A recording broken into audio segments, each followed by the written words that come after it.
রবীন্দ্র প্রবন্ধ বিচিত্র প্রবন্ধ তারই অন্তর্গত পথপ্রান্তে। শুরু হচ্ছে প্রবন্ধ পথপ্রান্তে। আমি পথের ধারে বসিয়া লিখি, তাই কি লিখি ভাবিয়া পাই না। ছায়াময় পথ, প্রান্তে আমরা ক্ষুদ্র গৃহ, তাহার বাতায়ন উন্মুক্ত। ভোরের বেলায় সূর্যের প্রথম কিরণ অশোক শাখার কম্পমান ছায়ার সঙ্গে আমার সম্মুখে আসিয়া দাঁড়ায়, আমাকে দেখে, আমার কোলের উপর পড়িয়া খেলা করে, আমার লেখার উপর আসিয়া পড়ে এবং যখন চলিয়া যায় তখন লেখার উপরে খানিকটা সোনালি রং রাখিয়া দিয়া যায়। আমার লেখার উপর তাহার কনকচুম্বনের চিহ্ন থাকিয়া যায়। আমার লেখার চারিধারে প্রভাত ফুটিয়া ওঠে, মাঠের ফুল, মেঘের রং, ভোরের বাতাস এবং একটুখানি ঘুমের ঘোর আমার পাতার মধ্যে মিশাইয়া থাকে। অরুণের অরুণের প্রেম আমার অক্ষরগুলির চারিদিকে লতাইয়া ওঠে। আমার সম্মুখ দিয়া কত লোক আসে, কত লোক যায়। প্রভাতের আলো তাহাদের আশীর্বাদ করিতেছে, স্নেহবরে বলিতেছে, তোমাদের যাত্রা শুভ হোক। পাখিরা কল্যাণ গান করিতেছে, পথের আশেপাশে ফুটো ফুটো ফুলের আশার মতন ফুটিয়া উঠেছে। যাত্রা আরম্ভের সময় সকলে বলিতেছে, ভয় নাই, ভয় নাই। প্রভাতে সমস্ত বিশ্বজগৎ শুভযাত্রার গান গাহিতেছে। অনন্ত নীলিমার উপর দিয়া সূর্যের জ্যোতির্ময় রথ ছুটিয়াছে। নিখিল চরাচর যেন এইমাত্র বিশ্বেশ্বরের জয়ধ্বনি করিয়া বাহির হইল। সহাস্য প্রভাত আকাশে বাহু বিস্তার করিয়া আছে, অনন্তের দিকে অঙ্গুলি নির্দেশ করিয়া জগৎকে পথ দেখাইয়া দিতেছে। প্রভাত জগতের আশা আশ্বাস প্রতিদিবসের নান্দি। প্রতিদিন যে পূর্বের কনকদ্বার উদ্ঘাটন করিয়া জগতে স্বর্গ হইতে মঙ্গলবার্তা আনিয়া দেয়, সমস্ত দিনের মতো অমৃত আহরণ করিয়া আনে, তাহার সঙ্গে সঙ্গে নন্দনের পারিজাতের গন্ধ আসিয়া পৃথিবীর ফুলের গন্ধ জাগাইয়া তোলে। প্রভাত জগতের যাত্রা আরম্ভের আশীর্বাদ, সে আশীর্বাদ মিথ্যা নয়। আমার লেখার উপরে ছায়া ফেলিয়া পৃথিবীর লোক পথ দিয়া চলিয়া যাইতেছে, তাহারা সঙ্গে কিছুই লইয়া যায় না। তাহারা সুখ দুঃখ ভুলিতে ভুলিতে চলিয়া যায়, জীবন হইতে প্রতি নিমেষের ভার ফেলিতে ফেলিতে চলিয়া যায়। তাহাদের হাসি কান্না আমার লেখার উপরে পড়িয়া অঙ্কুরিত হইয়া ওঠে। তাহাদের গান তাহারা ভুলিয়া যায়, তাহাদের প্রেম তাহারা রাখিয়া যায়। আর কিছুই থাকে না, কিন্তু প্রেম তাহাদের সঙ্গে সঙ্গে থাকে। তাহারা সমস্ত পথ কেবল ভালোবাসিতে বাসিতে চলে। পথের যেখানেই তাহারা পা ফেলে সেইখানটুকুই তাহারা ভালোবাসে, সেইখানেই তাহারা চিহ্ন রাখিয়া যাইতে চায়। তাহাদের বিদায়ের অশ্রু জলে সে জায়গাটুকু উর্বরা হইয়া ওঠে। তাহাদের পথের দুই পার্শ্বে নতুন নতুন ফুল, নতুন নতুন তাহারা ফুটিয়া থাকে। নতুন নতুন পথিক দিগকে তাহারা ভালোবাসিতে বাসিতে অগ্রসর হয়। প্রেমের টানে তাহারা চলিয়া যায়। প্রেমের প্রভাবে তাহাদের প্রতি পদক্ষেপে শ্রান্তি দূর হইয়া যায়। জননীর স্নেহের ন্যায় জগতের শোভা সমস্ত পথ তাহাদের সঙ্গে সঙ্গে চলিতে থাকে। হৃদয়ের অন্ধকার অন্তঃপুর হইতে তাহাদিগকে বাহিরে ডাকিয়া আনে, পশ্চাৎ হইতে সম্মুখের দিকে তাহাদিগকে আলিঙ্গন করিয়া লইয়া যায়। প্রেম যদি কেহ বাঁধিয়া রাখিতে পারিত তবে পথিকদের যাত্রা বন্ধ হইত। প্রেমের যদি কোথাও সমাধি হইত তবে পথিক সেই সমাধির উপর জড়পাষাণের মতন চিহ্নের স্বরূপ পড়িয়া থাকিত। নৌকার গুণ যেমন নৌকাকে বাঁধিয়া লইয়া যায়, যথার্থ প্রেম তেমনি কাহাকেও বাঁধিয়া রাখিয়া দেয় না, কিন্তু বাঁধিয়া লইয়া যায়। প্রেমের বন্ধনের টানে আর সমস্ত বন্ধন ছিঁড়িয়া যায়। বৃহৎ প্রেমের প্রভাবে ক্ষুদ্র প্রেমের সূত্র সকল টুটিয়া যায়। জগৎ তাই চলিতেছে, নইলে আপনার ভারে আপনি অচল হইয়া পড়িত। পথিকেরা যখন চলে আমি বাতায়ন হইতে তাহাদের হাসি দেখি, কান্না শুনি। যে প্রেম কাঁদায় সেই প্রেমেই আবার চোখের জল মুছাইয়া দেয়, হাসির আলো ফুটাইয়া তোলে। হাসিতে অশ্রুতে আলোতে বৃষ্টিতে তাহাদের চারিদিকে সৌন্দর্যের উপবন প্রফুল্ল করিয়া রাখে। প্রেম কাহাকেও চিরদিন কাঁদাইতে দেয় না।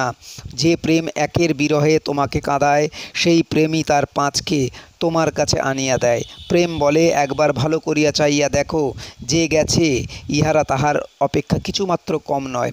কিন্তু তুমি অশ্রু জলে অন্ধ, তুমি আর কাহাকেও দেখিতে পাও না, তাই ভালোবাসিতে পারো না। তুমি তখন মরিতে চাও, সংসারের কাজ করিতে পারো না। তুমি পিছন ফিরিয়া বসিয়া থাকো, জগতে যাত্রা করিতে চাও না, কিন্তু অবশেষে প্রেমের জয় হয়। প্রেম তোমাকে টানিয়া লইয়া যায়। তুমি মৃত্যুর উপরে মুখ গুজিয়া চিরদিন পড়িয়া থাকিতে পারো না। প্রভাতে যাহারা প্রফুল্ল হৃদয়ে যাত্রা করিয়া বাহির হয় তাহাদিগকে অনেক দূরে যাইতে হইবে, অনেক অনেক দূর। পথের উপরে যদি তাহাদের ভালোবাসা না থাকিত তবে তাহারা এ দীর্ঘ পথ চলিতে পারিত না। পদ ভালোবাসে বলিয়াই প্রতি পদক্ষেপেই তাহাদের তৃপ্তি। এই পদ ভালোবাসে বলিয়াই তাহারা চলে, আবার এই পদ ভালোবাসে বলিয়াই তাহারা চলিতে চাহে না। তাহারা পা উঠাইতে চায় না। প্রতি পদে তাহাদের ভ্রম হয়, যেমন পাইয়াছি এমন আর পাইব না, কিন্তু অগ্রসর হইয়াই আবার সমস্ত ভুলিয়া দেয়। প্রতি পদে তাহারা শোক মুছিয়া মুছিয়া চলে, তাহারা আগেভাগে আশঙ্কা করিয়া বসে বলিয়াই কাঁদে, নইলে কাঁদিবার কোনো কারণ নাই। ওই দেখো কচি ছেলেটি বুকে করিয়া মা সংসারের পথে চলিয়াছে। ওই ছেলেটির উপরে মাকে কে বাঁধিয়াছে?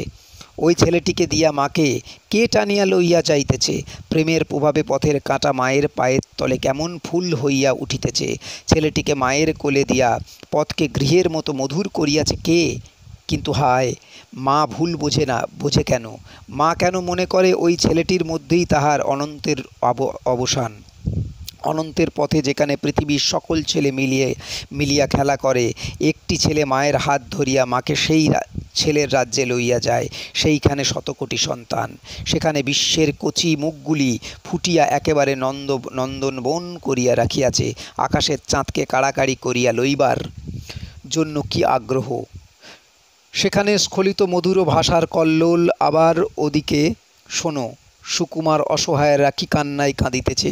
শিশুদের রোগ প্রবেশ করিয়া ফুলের পাপড়ির মতন কোমল তনুগুলো জীর্ণ করিয়া ফেলিতেছে। কোমল কণ্ঠ হইতে স্বর বাহির হইতেছে না, ক্ষীর স্বরে কাঁদিতে চেষ্টা করিতেছে, কান্নার কণ্ঠের মধ্যেই মিলাইয়া যাইতেছে। আর ওই শিশুদের প্রতি বর্বর বয়স্কদের কত অত্যাচার! একটি ছেলে আসিয়া মাকে পৃথিবীর সকল ছেলের মা করিয়া দেয়। যার ছেলে নাই তার কাছে অনন্ত স্বর্গের একটা দ্বার রুদ্ধ। ছেলেটি আসিয়া স্বর্গের সেই দ্বারটি খুলিয়া দেয়। তারপর তুমি চলিয়া যাও, সেও চলিয়া যাক, তার কাজ ফুরাইল, তার জন্য তার অন্য কাজ আছে। প্রেম আমাদিগকে ভিতর হইতে বাহিরে লইয়া যায়, আপন হইতে অন্যের দিকে লইয়া যায়, এক হইতে আর একের দিকে অগ্রসর করিয়া দেয়। এই জন্যই তাহাকে পথের আলো বলি। সে যদি আলেয়ার আলো হইত তবে সে পথ ভুলাইয়া ঘাড় ভাঙিয়া তোমাকে যা হোক একটা কিছুর মধ্যে ফেলিয়া দিত, আর সমস্ত রুদ্ধ করিয়া দিত। সেই একটা কিছুর মধ্যে পড়িয়াই তোমার অনন্ত যাত্রার অবসান হইত। অন্য পথিকেরা তোমাকে মৃত বলিয়া চলিয়া যাইত। কিন্তু এখন সেটি হইবার জো নাই। একটিকে ভালোবাসিলেই আর একটিকে ভালোবাসিতে শিখিবে, অর্থাৎ এককে অতিক্রম করিবার উদ্দেশ্যেই একের দিকে ধাবমান হইতে হইবে। পথ দেখাইবার জন্য সকলে আসিয়াছে, পথের বাধা হইবার জন্য কেউ আসে নাই। এই জন্যই কেহই ভিড় করিয়া তোমাকে ঘিরিয়া থাকে না, সকলেই সরিয়া গিয়া তোমাকে পথ করিয়া দেয়। সকলেই একে একে চলিয়া যায়, কেহই আপনাকে বা আর কাহাকেও বদ্ধ করিয়া রাখিতে পারে না। ইচ্ছা করিয়া যে ব্যক্তি নিজের চারিদিকে দেওয়াল গাঁথিয়া তোলে, কালের প্রবাহ ক্রমাগত আঘাত করিয়া তাহার সে দেওয়াল একদিন ভাঙিয়া দেয়, তাহাকে পথের মধ্যে বাহির করিয়া দেয়। তখন সে আবরণের অভাবে হি হি করিয়া কাঁপিতে থাকে, হায় হায় করিয়া কাঁদিয়া মরে। জগৎকে দ্বিধা হইতে বলে, ধুলির মধ্যে আচ্ছন্ন হইবার জন্য প্রাণপণ চেষ্টা করে। আমরা তো পথিক হইয়াই জন্মিয়াছি। অনন্ত শক্তিমান যদি এই অনন্ত পথের উপর দিয়া আমাদিগকে কেবলমাত্র বলপূর্বক লইয়া যাইতেন, প্রচণ্ড অদৃষ্ট যদি আমাদের চুলের মুঠি ধরিয়া হিড় হিড় করিয়া টানিয়া লইয়া যাইত, তবে আমরা দুর্বলেরা কি করিতে পারিতাম? কিন্তু যাত্রার আরম্ভে শাসনের বজ্রধ্বনি শুনিতেছি না, প্রভাতের আশ্বাসবাণী শুনিতেছি। পথের মধ্যে কষ্ট আছে, দুঃখ আছে বটে, কিন্তু তবু আমরা ভালোবাসিয়া চলিতেছি। সকল সময় আমরা গ্রাহ্য করি না বটে, কিন্তু ভালোবাসা সহস্র দিক হইতে তাহার বাহু বাড়াইয়া আছে। সেই অবিশ্রাম ভালোবাসার আহ্বান আমরা যেন শিরোধার্য করিয়া চলিতে শিখি, মোহে জড়াইয়া না পড়ি। অবশেষে অমোঘ শাসন আসিয়া আমাদিগকে যেন শৃঙ্খলে বাঁধিয়া না লইয়া যায়। আমি এই সহস্র লোকের বিলাপ ও আনন্দ ধ্বনির ধারে বসিয়া আছি। আমি দেখিতেছি, ভাবিতেছি, ভালোবাসিতেছি। আমি পথিকদিগকে বলিতেছি, তোমাদের যাত্রা শুভ হোক। আমি আমার প্রেম তোমাদিগকে পাথেয় স্বরূপে দিতেছি, কারণ পথ চলিতে আর কিছুর আবশ্যকতা নাই, কেবল প্রেমের আবশ্যক। সকলে যেন সকলকে সেই প্রেম দেয়, প্রতীক যেন প্রতীককে পথ চলিতে সাহায্য করে। অগ্রায়ণ 1292 সমাপ্ত।